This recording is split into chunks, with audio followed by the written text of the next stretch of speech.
Hi friends, ఈరోజు తండేల్ అనే movie release అయింది. ఇందులో హీరోగా నాగ చైతన్య, హీరోయిన్గా సాయి పల్లవి యాడ్ చేశారు. ఈ మూవీ డైరెక్టర్ వచ్చి చెండు మున్రెడ్డి.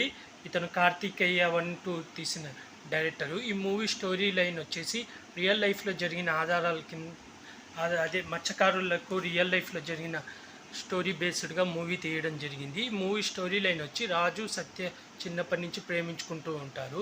అయితే రాజు చేపల వేటకు వెళ్తుంటాడు అన్నమాట. 9 నెలలు చేపల వేటకు వెళ్ళి 3 నెలలు ఇంటికి వచ్చి హీరోయిన్తో కలిసి ఉంటుంటాడు. అయితే రాజు వచ్చేసి తండేల్ అన్నమాట. తండేల్ అంటే అందరికీ లీడర్ అన్నమాట. హీరో నాగ చైతన్య అందరికీ లీడర్. అయితే ఒకరోజు 22 మందిని వేసుకొని సముద్రంలోకి చేపలు పట్టడానికి వెళ్తుంటే హీరోయిన్ ఆపుతుంది. వెళ్ళకు, నువ్వు వెళ్ళొద్దు ప్లీజ్ అని అంటది. కానీ హీరోయిన్ మాట వినకుండా వెళ్తాడు. అలా సముద్రం వేటకు వెళ్ళిన హీరో తుఫాన్ రావడం వల్ల ఆ తుఫాన్లో దారి తప్పి పాకిస్తాన్ బోర్డర్ లైన్, అది వాటర్లో పాకిస్తాన్ బోర్డర్ అని ఉంటుంది కదా, దానికి వెళ్ళి అక్కడ పాకిస్తాన్ పోలీసులకి చిక్కుతాడు అన్నమాట. ఆ 22 మందిని పాకిస్తాన్ పోలీసులు జైల్లో వేస్తారు. ఆ తర్వాత హీరోకి ఏం జరిగింది, జైల్లో హీరోని ఎలా టార్చర్ చేశాడు, ఆ జైలు నుంచి హీరో ఎలా వచ్చాడు, హీరోని పాకిస్తాన్ పోలీసులు పట్టుకున్నారని చెప్పి హీరోయిన్ ఏం చేసింది, హీరోయిన్ ఢిల్లీకి వెళ్ళి ఈ హీరోని తీసుకురావడానికి తను పడిన కష్టాలు ఏంటి, అసలు హీరోయిన్ ఎందుకు వేటకు వెళ్ళొద్దని చెప్పింది, చివరికి వీళ్ళిద్దరు కలిశారా లేదా అనేది ఈ మూవీ స్టోరీ లైన్. మూవీ ఎలా ఉందంటే చాలా బాగుంది. మెయిన్ ఈ మూవీకి హైలైట్ సాయి పల్లవి, నాగ చైతన్య యాక్టింగ్ అన్నమాట. వీళ్ళిద్దరు యాక్టింగ్ అయితే చాలా బాగా చేశారు. ప్లస్ లవ్ స్టోరీ కూడా చాలా బాగుంది. పాటలు కూడా చాలా బాగున్నాయి. బ్యాక్గ్రౌండ్ మ్యూజిక్ కూడా చాలా బాగుంది. అలాగే సముద్రం మధ్యలో ఒక ఫైట్ వస్తుంది, అది కూడా చాలా బాగుంది. సముద్రం విజువల్స్ అయితే చాలా బాగున్నాయి. ఫోటోగ్రఫీ కూడా చాలా బాగుంది. మైనస్ ఏంటంటే సెకండ్ హాఫ్లో ఇది జైల్ది 20 నిమిషాలు ఉంటుంది అన్నమాట. అక్కడ మామూలుగా వాళ్ళని టార్చర్ చేసేది అదంతా చూపించకుండా దేశభక్తి అటు సైడ్ తీసుకుపోతారు అన్నమాట. అంటే రియల్ లైఫ్లో అలా జరిగిందో లేదో మనకు తెలియదు. కానీ దేశభక్తి అంటే వాళ్ళు మన దేశాన్ని తిట్టడం, నాగ చైతన్య ఎదిరించడం, మన దేశం గురించి చెప్పడం అటు సైడ్ వెళ్తుంది అన్నమాట.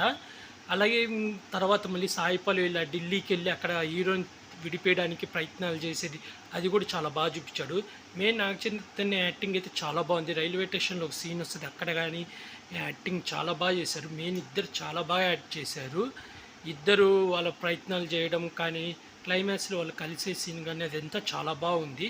కాకపోతే కొంచెం ఆ జైల్ది కొంచెం దేశభక్తి సైడ్ కాకుండా హీరోని టార్చర్ చేయడం అది కొంచెం ఎక్కువ చూపించుంటే బాగుంటుంది. అంటే అక్కడ దొరికిన జాలర్లని వాళ్ళు ఎలా టార్చర్ చేస్తుంటారు, వాళ్ళు పడే బాధలు అవి కొంచెం ఎక్కువ చూపించుంటే బాగుండు. మనకు 2 సంవత్సరాలని చూపిస్తాడు, కానీ మనకు ఆ ఫీల్ రాదన్నమాట.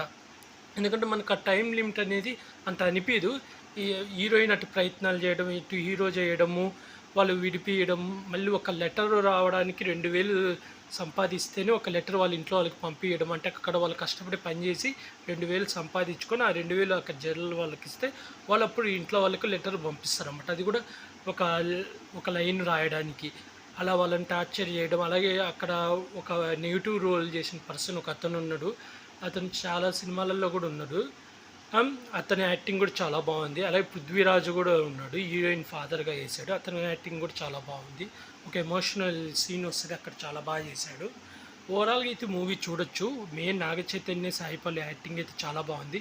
అలాగే డిఎస్పి దేవిశ్రీ ప్రసాద్ అయితే ఈ మూవీకి పాటలు చాలా బాగా ఇచ్చాడు. బ్యాక్గ్రౌండ్ మ్యూజిక్ కూడా చాలా బాగుంది. అలాగే డైరెక్షన్ కూడా చాలా బాగుంది. ఫోటోగ్రఫీ కూడా బాగుంది. మైనస్ ఏంటంటే కొంచెం సెకండ్ హాఫ్లో కొంచెం అంటే లవ్ స్టోరీ నుంచి దేశభక్తికి టర్న్ అవుతుంది అన్నమాట. అది కొంచెం ఏదో అతికిచ్చినట్టుంది. అంటే రీజన్ ఉంది, కానీ అలా జరిగిందో లేదో మనకు తెలియదు. కొంచెం క్లియర్గా చూపించుంటుంటే ఇంకా బాగుండేది. ఆ జైలు ఎపిసోడ్ ఇంకా కొంచెం ఎక్కువ ఉండుంటే బాగుండు అనిపించింది. ఓవరాల్గా అయితే చూడొచ్చు ఈ మూవీ. మీరు ఎవరైనా చూడకపోతే చూసేయండి. ఈ మూవీకి నేను రేటింగ్ వచ్చి 5కి 3 ఇస్తున్నాను. అలాగే ఇలాంటి మూవీ రివ్యూస్ కానీ వెబ్ సిరీస్ రివ్యూస్ కానీ కావాలనుకుంటే నా యూట్యూబ్ ఛానల్ని సబ్స్క్రైబ్ చేసుకోండి friends. Like, share, comment, subscribe friends. Bye.